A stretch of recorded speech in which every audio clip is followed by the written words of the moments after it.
Previously in this series, we explored the history of the Rhino tank from the Grand Theft Auto series. This is certainly the most well-known tank from those games. However, if you play GTA Online, you know it is no longer the only one available to players. So just like Rockstar every time a new console generation is announced, it's time to return to GTA 5 and discuss the variety of new armored vehicles you can acquire.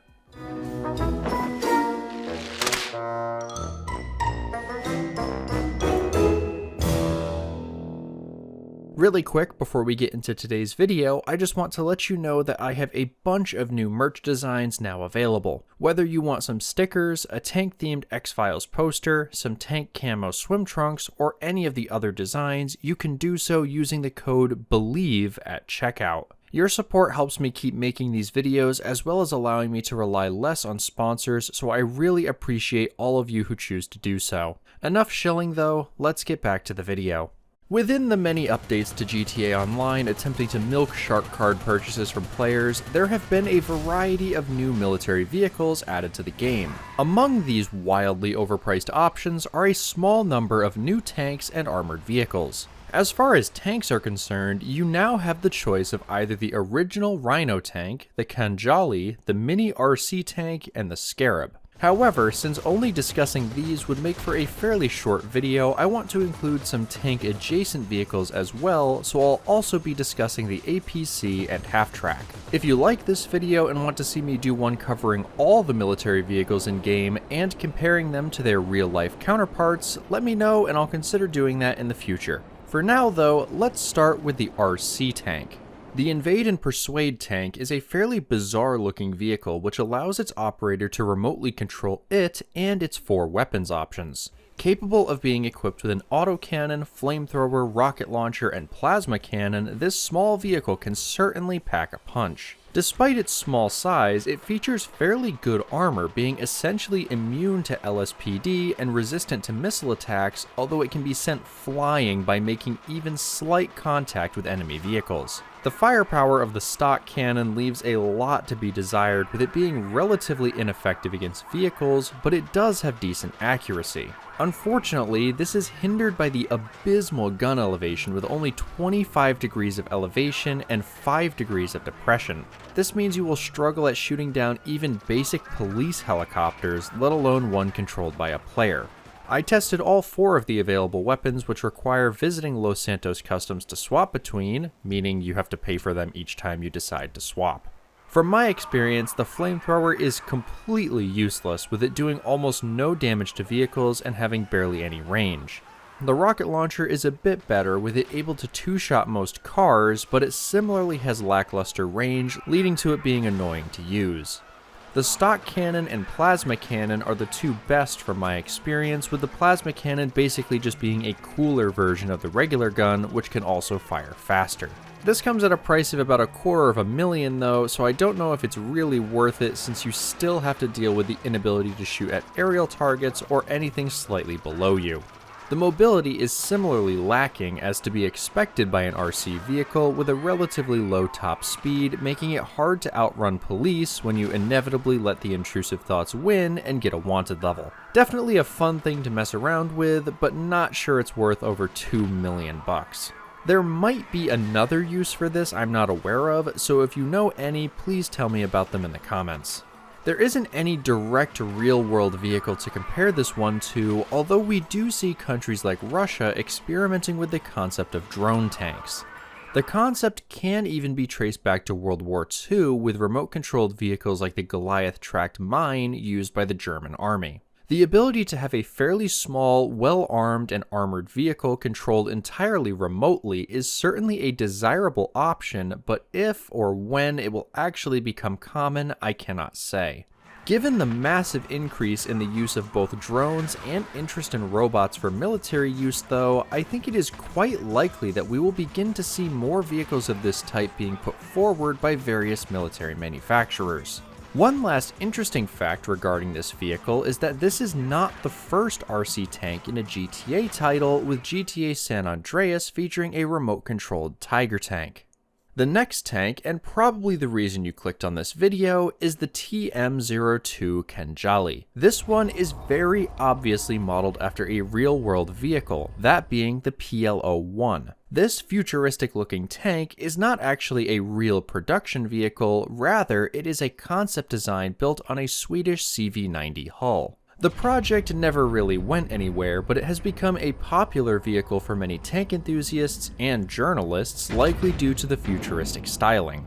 Given this, it's not surprising they chose to add it to GTA. Unlike the Rhino, which is the only real comparison in-game, the Khanjali can carry multiple players with room for up to 4. Depending on the upgrades you install, each player also gets the ability to control a weapon. Speaking of weapons, this tank comes with a selection of potential armaments, starting with the stock loadout of a cannon and roof machine gun. If you so choose, this can be upgraded, for an additional charge of course, to a railgun. Grenade launchers can similarly be purchased, allowing for players riding in the tank with you to blow up every civilian who happens to look at them wrong. The tank can also be fitted with proximity mines.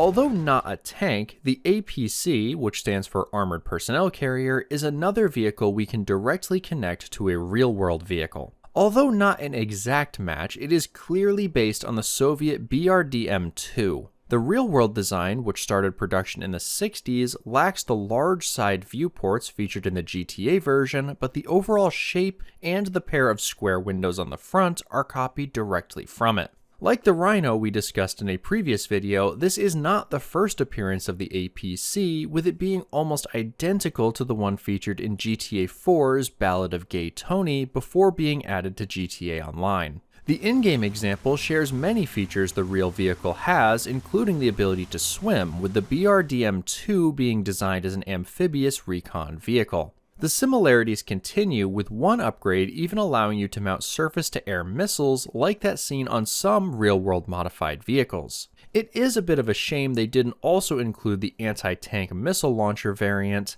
However, given it is equipped with a cannon rather than a heavy machine gun for the default armament, I suppose that would be a bit unnecessary. Even with the slight differences in looks between the in-game and real-world vehicle, I think Rockstar unintentionally created a fairly compelling modernization concept for the BRDM-2, although an autocannon or heavy machine gun would be a better choice of armament. Given these are still in service around the world, they also fit quite well as a surplus vehicle available to people within the GTA universe. Considering you can buy one of these for yourself for less than the price of the average new car, the $2 to $3 million price tag seems a bit excessive though. Unlike the APC, the Halftrack featured in GTA Online shares very little with any particular real-world Halftrack design. The tracks and suspension are identical to that found on the M3 Halftrack built by the United States during World War II, but the cab design is entirely different. Although there are a few Halftracks that share some similarities with it, such as some of the Chevy Halftracks from the 30s, it shares the cab from the in-game Dune loader, which is based on the Dodge Power Wagon, a vehicle which never received the Halftrack treatment. The armament featured on this vehicle is also a mix of various Halftracks, with the dual 50 cal setup being featured on the M13 multiple gun motor carriage and the upgraded quad 20mm being found on various German Halftracks along with others. Both this and the APC are also capable of towing an anti-aircraft trailer featuring a M45 quad mount with 450 cals, a SAM launcher, or a dual 20mm mount. Last but certainly not least, we've reached the only non-military tank featured in GTA Online, that being the Scarab. If you ever watched the Grand Tour, you will likely recognize this as being based on the Ripsaw EV2 driven by Richard Hammond in Dubai. Sadly, this is the only version of this available in-game, with the company behind the real-world vehicle having a variety of different offerings, including military and civilian examples. It can be equipped with a 50 cal on the roof though, similar to some of the other versions of the Ripsaw.